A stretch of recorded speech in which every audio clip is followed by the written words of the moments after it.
Saudara,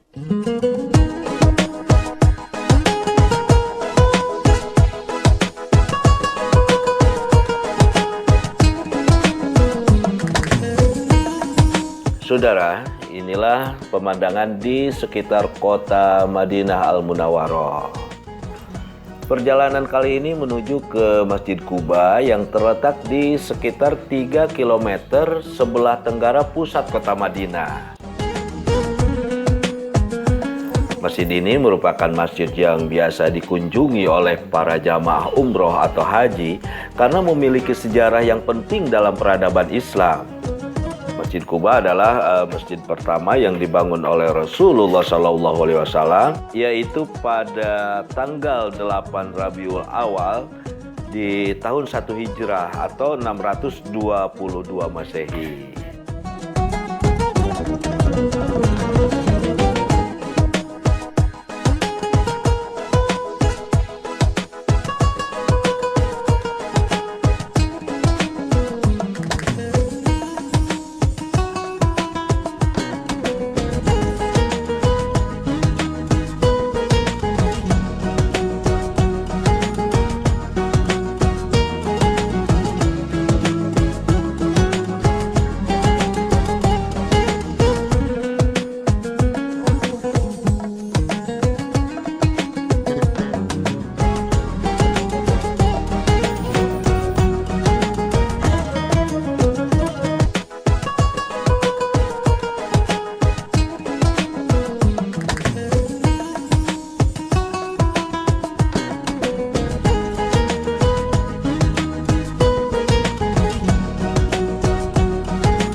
Kita saksikan di depan kita menara-menara dan kubah-kubah dari Masjid Quba.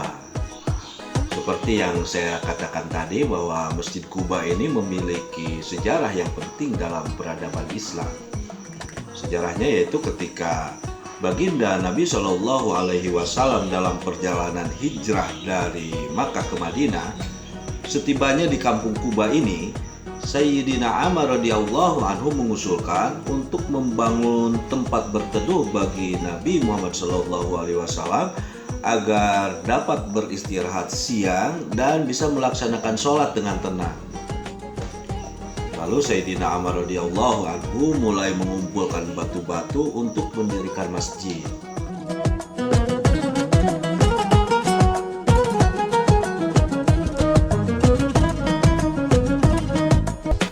Masjid ini telah beberapa kali mengalami renovasi, yaitu Khalifah Umar bin Abdul Aziz lah yang pertama kali membangun menara masjid ini. Kemudian pada masa Raja Fahd Ibnu Abdul Aziz pada tahun 1986 dilakukan renovasi dan perluasan yang menelan biaya sebesar 90 juta rial.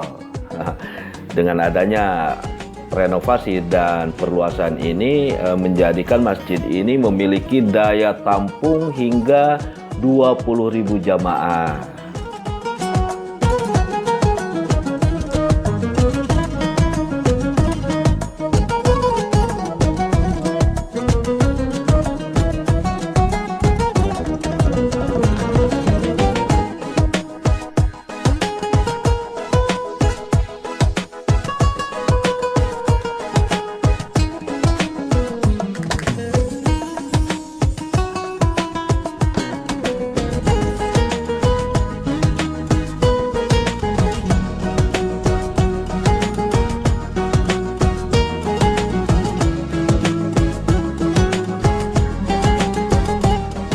Dalam Al-Quran, Masjid Quba ini disebut sebagai masjid yang didirikan atas dasar takwa. Seperti dikatakan dalam surat At-Taubah ayat 108, sesungguhnya masjid yang didirikan atas dasar takwa, maksudnya Masjid Quba, sejak hari pertama adalah lebih patut kamu sholat di dalamnya. Di dalam masjid itu ada orang-orang yang ingin membersihkan diri, dan sesungguhnya Allah menyukai orang-orang yang bersih. Rasulullah SAW pun bersabda, barang siapa bersuci di rumahnya, kemudian mendatangi Masjid Quba, lalu ia sholat di dalamnya, maka baginya pahala seperti pahala umroh.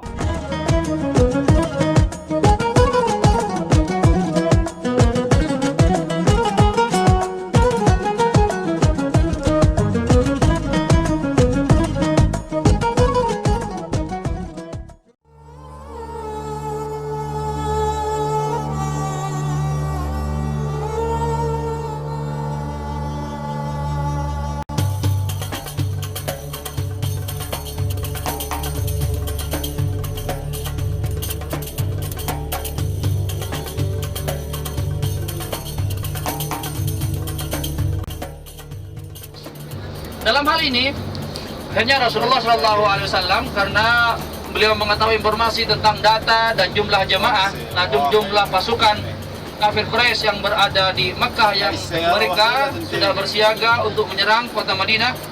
Dalam hal ini, akhirnya Rasulullah SAW beliau bermusyawarah dengan para sahabatnya tindakan apa yang harus diambil oleh mereka.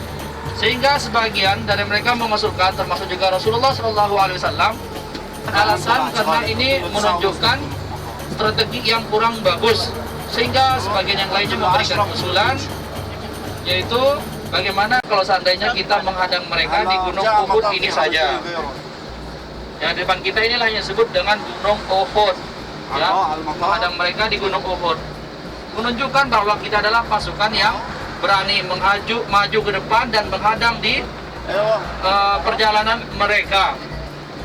Nah, kemudian dalam hal ini disetujuilah oleh Rasulullah SAW untuk menghadang mereka di sini dengan alasan yang lainnya adalah agar supaya kalau seandainya nanti ketika kita kalah di dalam perperangan, karena jumlah mereka jauh lebih banyak lagi, kaum muslimin hanya 1.000 sedangkan orang kafir poin jumlahnya 3.000.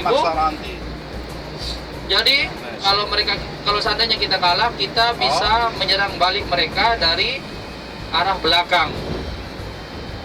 Namun sayangnya di pertengahan jalan ketika Rasulullah SAW bersama pasukannya menuju Gunung Uhud ini yang sebelah kanan kita, tiba-tiba seorang komandan pasukan yang membawahi kurang lebih sekitar 300 pasukan, yaitu Abdullah Ubay bin Salul. Dia adalah tokoh-tokoh dan dia adalah salah seorang tokoh orang munafik yang mana dia masuk Islam tapi tujuannya ingin menghancurkan Islam dari dalam.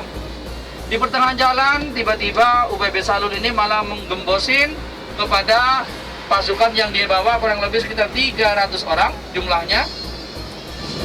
Di antaranya adalah ucapan yang dia menguasai kota Madinah kembali, karena di situ dalam perperangan ada Rasulullah SAW, seorang sahabat yang sangat pemberani kepada Ubay bin Salul ini.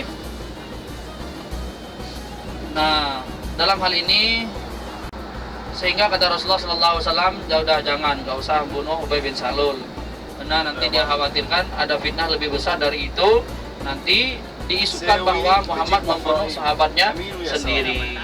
Lalu Rasulullah SAW setibanya di sini, jumlah pasukannya hanya tersisa 700 orang. Nah, setibanya di sini, akhirnya Rasulullah SAW mengatur strategi, diantaranya 50 orang suruh naik ke atas bukit. Di depan kita ini ada bukit Rumat namanya, yang sedang dinaikin oleh orang-orang ini. Itu ada banyak orang naik di atasnya, inilah yang disebut dengan bukit Rumat.